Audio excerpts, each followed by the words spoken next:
안녕하세요, 가치양입니다. 자, 다음 주에 태풍이 온다고 하잖아요. 다들 피해 입지 않도록 조심하시고요. 근데 역대급 태풍이 온다고 해요. 어쨌든 별일 없이 지나갔으면 좋겠고요. 오늘 영상은 기관과 외국인의 매수 상위 종목들을 보면서 여러 가지 투자 힌트를 얻어보도록 할게요. 자, 그리고 참고로 말씀을 드리면 대체적으로 기관과 외국인의 매수 상위 종목들은 대형주 위주의 종목들이 많아요. 그래서 꼭 이런 종목들이 아니더라도 만약에 원전 관련주가 포함이 되어 있다면 우리가 조금은 작은 기업들도 알아볼 수가 있겠죠. 예를 들어 보성 파워텍이라든지, 그리고 2차전지 쪽이라면 코스닥 내에 있는 많은 소재 기업들, 그런 쪽으로도 조금은 눈을 돌릴 수도 있습니다. 그래서 꼭 이게 절대적인 것은 아니고요. 업종도 같이 한번 살펴보면서 연관성 있는 종목들까지 그렇게 연계를 지어서 보세요. 자, 일단은 지난주에는 외국인이 매수보다는 매도 우위에 있었던 한 주였습니다. 그래서 일단은 그 부분을 인지를 하시고요. 그리고 먼저 외국인을 살펴볼게요. 날짜는 8월 29일부터 9월 2일까지.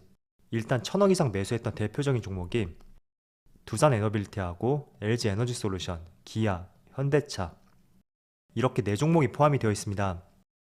자, 그런데 두산에너빌리티 같은 경우에는 8월 31일 이때 외국인의 많은 순매수가 잡혔어요. 그리고 기타 법인 쪽에서 대량 순매도가 나왔었죠. 그래서 이때는 두산에너빌리티의 최대 주주의 블록딜 공시가 있었고, 그 때문에 6%대의 급락이 나왔었던 하루였습니다.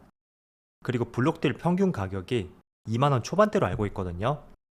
그런데 이날 빠지고 나서 이틀 정도 또 주가에 하락이 나왔어요. 그래서 19,100원에 마무리가 되었죠. 때문에 외국인의 매수 상위 종목이 있다고 하더라도 이건 블록딜 물량을 외국인이 가져간 거잖아요. 그래서 의미를 둘 수 있는 그런 수급은 아니다, 이렇게 지울게요. 다만 참고로 조금 더 말씀드린다면 블록들이 나오면 그 비중만큼의 일반적으로 주가에 하락이 나오거든요. 그런데 이틀 동안 추가적으로 하락이 나왔어요. 목요일날은 5.6%, 또 어제는 0.5%, 이틀 동안에 6% 하락이 추가적으로 나왔었죠. 일단은 아마도 시장에서 이렇게 해석을 하는 것 같아요. 정권이 바뀌면서 원전 산업에 대해서 굉장히 관심이 집중이 되고 있고, 또 원전이 다시 떠오를 수 있는 시점이 왔다, 그렇게 시장에서 많이 인식들을 하고 있잖아요. 그래서 이번 정권 내에서는 이 종목이 알짜 종목이 될 수 있는 그런 생각들이 저변에 깔려 있습니다. 그런데 최대 주주가 지분을 매각했다는 것은 원전 산업이 우리가 알지 못하는 다른 무언가가 있지 않을까? 이런 경계 매물들이 충분히 나왔다고 생각이 돼요. 그래서 지금 해당 종목뿐만 아니라 보성 파워텍도 이번 주에 좋지 못한 흐름이 나오고 있고, 또 한전 산업도 마찬가지로 그래도 가파른 속도는 아니지만 천천히 21선 위에서 우상향 흐름이 나오고 있었습니다. 그런데 대부분의 원전 종목이 최근에 이런 흐름들이 나오고 있어요. 그래서 단순히 블록딜 물량뿐만 아니라 업황이 좋을 것으로 예상되는 시점에서 왜 지분 매각을 했을까? 거기에 조금 더 의미 부여를 하고 있는 것 같더라고요. 때문에 단기적으로 이런 경계 매물들이 조금은 나올 가능성도 있다, 그 점을 말씀을 드리겠고, 그렇지만 조금은 시간이 지나면 다시 원전 쪽으로 기대감이 쏠릴 수 있는 충분한 그런 시기는 찾아올 것이라고 저는 생각을 하고 있어요. 대표적으로 11월 달이죠. 불과 2달도 채 안 남았는데 이때 사우디의 빈살만 왕세자가 방문을 하잖아요. 그래서 이 시기가 다가올수록 다시 한번 네옴시티 관련주라든지 원전 관련주들, 분명히 이쪽에 다시 한번 관심이 쏠릴 수가 있는 그런 타이밍이 올 것이다, 이렇게 정리해서 말씀을 드릴게요. 자, 그리고 두 번째는 LG에너지솔루션. 사실 이 종목은 제가 어떤 특별한 코멘트를 하기에는 너무 많이 말씀을 드렸던 것 같아요. 정말 하루도 빼지 않고 외국인의 순매수가 꾸준히 이어지고 있고, 연기금도 마찬가지입니다. 그래도 한 가지 조금은 아쉬운 점이 있었다면 기관의 매수세는 조금 약했다고 볼 수가 있었죠. 그런데 9월 들어서는 시장은 계속 파란불을 보여줌에도 불구하고 기관은 오히려 8월보다 더 많은 매수세를 보여주고 있고, 앞으로 남은 9월 달에 대해서도 기대감을 가져볼 수 있는 종목이 되지 않을까, 그렇게 보여지는 것 같습니다. 그리고 차트 흐름을 보면 45만원, 제가 계속 강조를 했던 가격대예요. 이 가격대가 많은 저항이 되었었던 만큼 여기를 돌파하고 나면 45만원이 지지가 될 가능성이 있다, 그렇게 말씀드렸었고, 한 차례 잠깐 이탈했었지만 21선이 받쳐주면서 다시 재차 또 빠르게 반등이 나왔었죠. 그래서 저점을 높여가면서 또 고점도 높여갔어요. 때문에 이제 매물대는 많지 않다고 생각이 되고요. 어제는 4%의 많은 상승이 나왔던 만큼 하루 이틀 정도는 조금 쉬어갈 수는 있어도 지금처럼 추세적인 우상향 흐름이 나오지 않을까. 저는 그렇게 판단하고 있습니다. 자, 그리고 세 번째는 기아하고 현대차. 이번 주에는 특이하게 기아를 조금 더 많이 매수했네요. 그렇게 큰 차이는 있지 않지만 그래도 기아를 조금 더 많이 매수했고 현대차도 1,000원 이상 많은 매수세가 들어왔었죠. 자, 이 두 종목은 주가의 흐름이 비슷하거든요. 그런데 현대차가 최근에는 조금 더 주가가 탄력적으로 움직이는 것 같아요. 지금 보시면 금요일날 윗꼬리를 많이 달긴 했어도 고점 기준으로 보세요. 직전 고점을 돌파했었죠. 그런데 기아 같은 경우에는 마찬가지로 윗꼬리가 달려있지만 직전 고점을 돌파하지 못했어요. 그래서 조금 더 현대차가 탄력적인 것 같다, 이렇게 생각이 들고, 일단 현대기아차는 제가 두 가지 이슈에 대해서 어제 정리를 해서 말씀을 드렸을 거예요. 2달 뒤에 중간 선거 시점으로 하여금 인플레 법안 수정에 대해서 기대를 해볼 여지가 있다, 그렇게 말씀드렸었고, 또 두 번째는 8월 달에 무역 수지 적자가 크게 발생이 되었음에도 불구하고 오히려 자동차 수출은 7월 대비 8월 달에 더 크게 증가세를 보여주었다. 이 점도 앞으로 수출에 대해서 이런 기대감을 가져볼 수가 있잖아요. 그래서 그 두 가지 재료가 있고, 또 추세를 보더라도 기아는 조금 아쉬운 모습이 있지만 현대차는 확실히 추세가 저점을 높여가고 있고 고점도 높여가고 있어요. 그래서 에너지 솔루션과 마찬가지로 이런 흐름들이 조금 더 유지될 가능성이 높아 보입니다. 그리고 다섯 번째로 SK 하이닉스. 하이닉스는 외국인의 매수세가 꾸준히 들어오고 있어요. 그렇지만 안타깝게도 기관이 외국인의 매수세를 더 능가하는 더 많은 순매도가 나오고 있기 때문에 주가가 굉장히 힘을 내지 못하고 있습니다. 자, 한 달 동안 매수 추이를 보시면 외국인은 2,400억의 순매수가 들어왔고 반대로 기관은 4,500억 규모의 순매도가 나왔어요. 그래서 아무리 외국인의 적극적인 매수가 들어온다고 하더라도 기관이 별 도움이 되지 않는 것 같습니다. 그래서 일단 차트 흐름을 보면 삼성전자도 비슷한 흐름이 나오고 있을 거예요.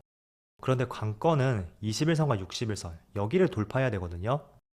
과거부터 계속 흘러내렸던 이평선이었던 만큼 굉장히 의미 부여를 해볼 수가 있고, 그렇지만 최근에 반도체 수출 문제라든지 엔비디아발 악재, 이런 재료들을 본다면 단기간에 돌파하기에는 그렇게 쉬워 보이진 않는 것 같다, 저는 이런 생각을 갖고 있습니다. 그렇지만 직전 저점을 이탈하지 않는다면 분명히 기회가 또 있을 거예요. 직전 저점을 쌍바닥으로 해서 이런 흐름도 충분히 기대를 해볼 수가 있으니까 어려운 시장에서 조금만 더 힘을 내보자고 말씀을 드리겠고, 마지막으로 현대바이오 한번 볼까요? 제가 제약 바이오주는 그렇게 관심을 두고 있진 않지만 최근에 외국인의 수매수가 정말 적극적으로 들어오고 있어요. 그리고 차트 흐름을 보더라도 직전 박스권 매물대였죠. 여기를 돌파해버렸어요. 일단 한 가지 이슈를 살펴보면 미국의 CRO 기업과 손을 잡고 미국 시장에 진출할 것이다, 약간은 기대를 해볼 수 있는 그런 기사가 나왔습니다. 그래서인지 외국인의 적극적인 매수세가 들어오고 있고 주가도 최근에 박스권을 강하게 돌파했네요. 자, 그런데 바이오 종목 같은 경우에는 워낙 변동성이 심하잖아요. 그래서 저는 그렇게 크게 관심을 두진 않고 있어요. 하지만 미국 시장 진출이라는 조금은 기대를 해볼 수 있는 내용이 있는 만큼 관심이 있다면 이와 관련해서 이 종목을 참조를 해보신다면 좋을 것 같습니다. 자, 그래서 외국인은 이렇게 정리를 하고요. 바로 이어서 기관을 볼게요. 기관은 사실 인버스에 정말 많이 베팅을 했어요. 하나, 둘, 셋, 넷, 다, 여섯. 무려 6개나 ETF에 베팅을 했고 그 중에서 인버스에 베팅한 것이 무려 4개나 되죠. 그리고 에너지 솔루션이라든지 현대차, 이 두 개의 종목은 제가 조금 전에 말씀을 드렸기 때문에 여기 가장 상단에 있는 고려아연, 이 종목 한번 말씀 드려볼게요. 일단 기관이 고려아연을 870억치, 기관치고 상당히 많이 매수했다고 볼 수 있거든요. 그리고 수급을 보면 일단 8월 23일부터 이때부터 기관의 수급이 꾸준히 들어오고 있고 연기금 쪽에서도 매수 강도가 계속 세지고 있습니다. 일단 고려아연 같은 경우에는 지금 지분 경쟁을 벌이고 있다고 볼 수가 있어요. 먼저 결론부터 말씀드린다면 지분 경쟁을 벌이는 기업 같은 경우에는 앞으로 주가가 더 상승할 여지가 충분히 있다, 이렇게 말씀을 드릴게요. 그리고 세부적으로 보면 고려아연은 영풍 그룹 내에 있는 계열사이고 대표적으로 알짜 회사로 분류가 되고 있거든요. 그런데 영풍 그룹 같은 경우에는 창업주가 2명이 있어요. 그래서 한 지붕 안에 두 가족이 경영을 동시에 이어가고 있다, 그렇게 볼 수가 있거든요. 그런데 고려 아연의 공시를 보면 향후의 경영권 분쟁을 대비해서 여기 장씨, 회장 측이에요. 회장 측이 적극적으로 우호 지분을 확보해 나가고 있고 실제로 기관 투자자 중에서 기타 법인 이쪽에서 4일 동안에 약 10,000주 가까운 지분을 매입했다는 기사도 있습니다. 그래서 간략하게 요약해서 말씀드리면 영풍 그룹 내에 있는 고려 아연이 있거든요. 그런데 혹시나 나중에 있을 경영권 분쟁을 대비해서 이 고려 아연이 알짜 회사란 말이에요. 그래서 장씨 일가하고 최씨 일가가 서로 우호 지분을 확보해 나가고 있다. 그렇게 볼 수가 있습니다. 자, 이렇게 우호 지분을 계속 확보해 나간다면 장중에 주식을 매수해 나갈 수도 있잖아요. 그래서 지분 경쟁은 대표적으로 주가의 상승을 불러온다. 그렇게 이해를 해볼 수가 있습니다. 대표적인 사례로서 한진갈도 비슷한 사례가 있었잖아요. 지난 2019년 4월쯤이었어요. 이때 조양호 회장이 사망을 하면서 제가 이름은 기억이 안 나는데 아들하고 딸의 경영권 분쟁이 붙었거든요. 그래서 우호 지분도 끌어들이고 이런 기대감 때문에 조양호 회장이 사망하는 그 당시로 하여금 무려 일주일 만에 주가가 75%의 상승이 나왔습니다. 그리고 그 경영권 분쟁이 잠시 진정이 되는 듯 했었지만 다시 2020년이 되면서 정말 묻지마 상승이 어울릴 정도로 주가에 강한 상승이 났었거든요. 그래서 경영권 분쟁이 붙었던 당시부터 해서 고점까지 거의 300%의 상승이 나왔습니다. 그런데 공교롭게도 한진칼의 대표 자회사 중에 하나인 대한항공의 차트를 보면 자, 2020년이었죠. 이때는 코로나가 터졌었고 또 여행이 많이 제한이 되었었잖아요. 그래서 지금 대한항공 같은 경우에는 주가에 어마어마한 급락이 나왔던 한 해였거든요. 그런데 오히려 한진칼 같은 경우에는 2020년 당시 코로나랑 상관없이 가파른 상승이 나왔었던 전례가 있었습니다. 그래서 지금 한진칼하고 고려 아연을 직접적으로 비교를 할 수는 없겠지만 지분 경쟁이 붙은 기업이라면 우리가 한 번쯤은 관심을 가져볼 수가 있다. 이렇게 정리를 해서 말씀을 드릴게요. 자, 그래서 오늘 기관과 외국인의 매수 상위 종목들을 알아봤어요. 한번 다음 주에 여러분들이 투자를 하시는데 몇 가지 힌트를 얻어보신다면 좋을 것 같고요. 모쪼록 다음 주에는 미국 시장이 반등이 나와서 국내 시장도 조금은 안정화를 찾을 수 있는 그런 한 주가 되기를 기원해 보겠습니다. 그럼 다들 주말 잘 보내시고요. 저는 월요일 영상에서 다시 찾아뵙도록 할게요. 감사합니다.